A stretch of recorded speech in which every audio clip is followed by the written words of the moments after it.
Let's talk about the oncologic emergencies. Those emergencies can be of three types: the structural obstructive lesions, metabolic complications, and treatment-related complications. So first start with the structural obstructive complications. In the respiratory system, there are a few complications starting from the SVCO, superior vena cava obstruction in tumors of the lung apex, apical lung tumor. There can also be obstruction of the airway. And this can be due to a tumor not only from the lungs, but can be from structures surrounding the lungs, such as thyroid, which can extend retrosternally and compress over the trachea. A patient with lung cancer can have severe hemoptysis. That is another oncologic emergency. Going forward, in the cardiovascular system, the tumors can lead to pericardial effusion due to involvement of the pericardium, malignant infiltration of the pericardium leading to pericardial effusion, which can lead to cardiac tamponade.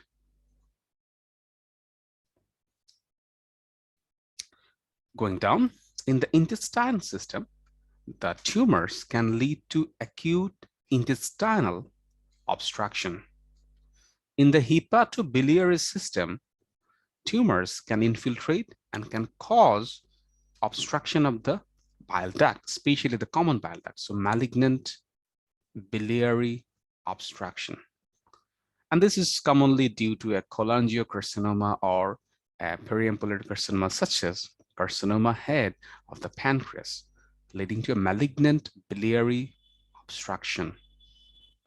In the renal system, tumors can lead to obstruction in the urinary system, such as tumors in the renal pelvis, bladder tumor, urethral tumor, prostatic carcinoma leading to urinary obstruction. So urinary obstruction. Then let's talk about the complications related to the brain. The structural and obstructive complications are multiple, starting from the spinal cord.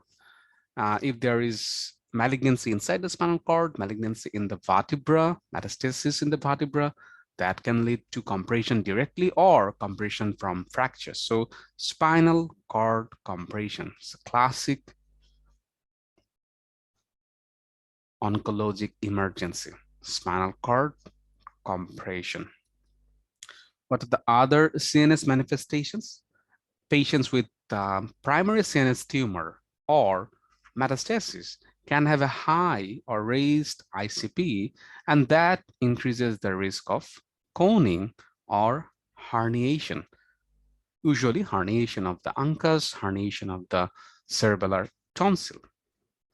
Tumors can also lead to seizures or convulsion. And leukemia can sometimes lead to excessive WBC count, which may cause stasis, also known as leukostasis, where the WBCs occlude the blood vessel. That is known as leukostasis. So those are the classic obstructive or structural obstructive oncologic emergencies. Now let's go to the metabolic complications.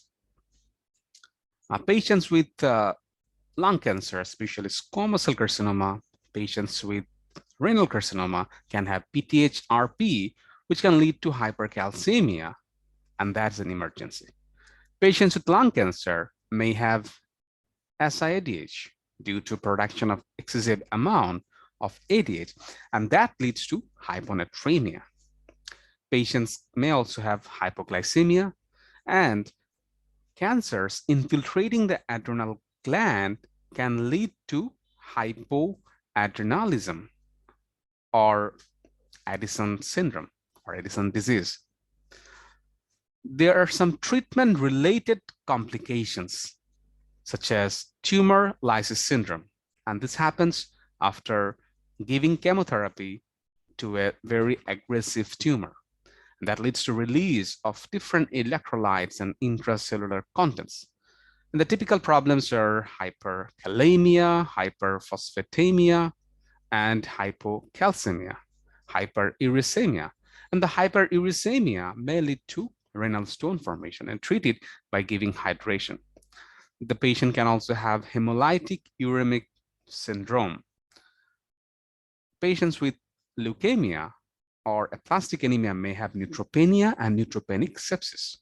Patients taking cyclophosphamide can develop hemorrhagic cystitis, and there may be hypersensitivity to the chemotherapeutic drugs. So those are treatment-related complications which are part of the oncologic emergencies.